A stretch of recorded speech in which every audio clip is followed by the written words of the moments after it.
30 de gener de 1938. Les tropes franquistes bombardegen el centre de Barcelona.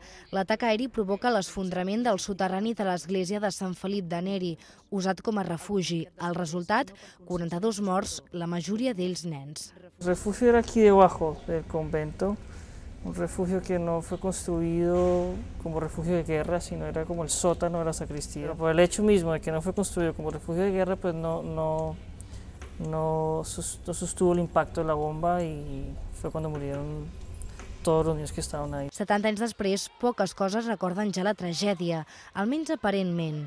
Avui, la porta de l'església s'ha convertit en una porteria de futbol improvisada. La font funciona com a pista de tennis i només alguns que miren al cel semblen tenir present el tràgic aniversari.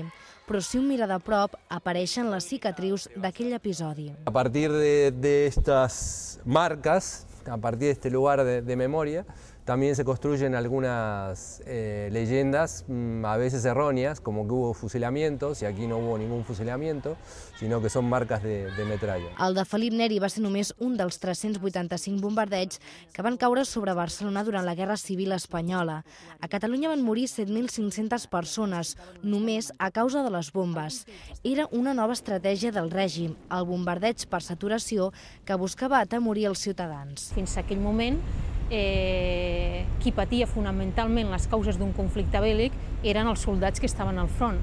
A partir de la Guerra Civil s'inaugura una nova tàctica militar en què les principals víctimes seria la població civil. La Direcció General de Memòria Democràtica de la Generalitat ha recollit aquest episodi històric en un documental, La canallada de Felip Neri. Es distribuirà a escoles i a centres cívics perquè les noves generacions no deixin caure a l'oblit les marques de la història.